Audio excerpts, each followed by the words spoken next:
Hi everyone, welcome back to another video. ഈ ഒരു വീട് കണ്ടോ?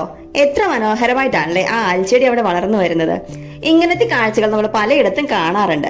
എന്നാൽ ഇതുപോലെ ചെടികൾ വീടിന്റെ വശങ്ങളിൽ വളരാൻ അനുവദിച്ചാൽ പിന്നീട് അത് വീടിന് വലിയ കേടുപാടുകൾ ഉണ്ടാക്കും. മെയിൻ ആയിട്ട് ഇതുപോലത്തെ ചെടികൾ ഡാമേജ് വരുത്തുന്നത് വീടിന്റെ പ്ലംബിങ്ങിന് ഉപയോഗിച്ചിരിക്കുന്ന പൈപ്പുകൾക്ക് മറ്റുമാണ് കേട്ടോ. ആൽച്ചെടിയുടെ വേരുകൾ പെട്ടെന്ന് പടർന്നു പിടിക്കുന്ന ഒന്നാണ് ഇത്. പൈപ്പുകൾക്ക് ചുറ്റും പടർന്നു പിടിച്ച് പൈപ്പുകൾ ദ്രവിച്ച് പൊട്ടിപ്പോകുന്നതിനും പിന്നീട് പൈപ്പിന്റെ ഉള്ളിലേക്ക് വളർന്ന് അതിലൂടെയുള്ള വെള്ളത്തിന്റെ ഒഴുക്ക് തടസ്സപ്പെടുത്തുകയും ലീക്ക് ഉണ്ടാക്കുകയും ചെയ്യുന്നു. ഇവിടെ കണ്ടില്ലേ ഈ ഒരു പൈപ്പ് എങ്ങനെയാണ് നശിപ്പിച്ചു വെച്ചിരിക്കുന്നതെന്ന്. ഈ വേര് നമുക്ക് പറിച്ചു കളയാൻ പോലും പറ്റാത്ത രീതിയിൽ ആഴ്ന്നിറങ്ങിയിട്ടുണ്ട്.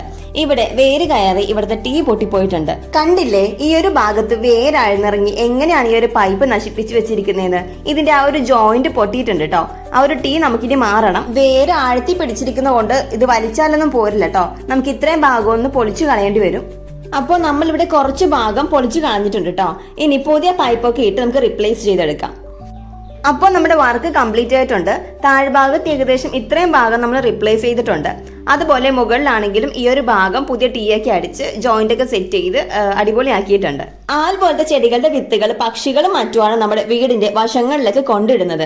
ഇതുപോലത്തെ ചെടികൾ നിങ്ങളുടെ വീടിന്റെ വശങ്ങളിലും ടെറസിലും ഒക്കെ ഉണ്ടെങ്കിൽ വേഗം തന്നെ പറിച്ചു കളയാട്ടോ. മഴക്കാലമാണ് വരുന്നത്. ചെടികൾ കൂടുതൽ വളരാനായിട്ട് അനുവദിച്ചാൽ പിന്നീട് ഇതുപോലത്തെ മെയിൻ്റനൻസ് പ്രശ്നങ്ങളൊക്കെ വരും. ഈ ഒരു കുഞ്ഞു ഇൻഫോർമേറ്റീവ് വീഡിയോ നിങ്ങൾക്ക് ഉപകാരപ്പെട്ടെന്ന് വിചാരിക്കുന്നു. ഇഷ്ടപ്പെട്ടെങ്കിൽ ലൈക്ക് ചെയ്യാനും ഷെയർ ചെയ്യാനും മറക്കരുത്. കൂടുതൽ വീഡിയോസ് ലഭിക്കുന്നതിന് വേണ്ടി ഞങ്ങളുടെ ചാനൽ കൂടി സബ്സ്ക്രൈബ് ചെയ്തോളൂ. അടുത്ത വീഡിയോയിൽ കാണാം. അതുവരെ എല്ലാവർക്കും ബൈ.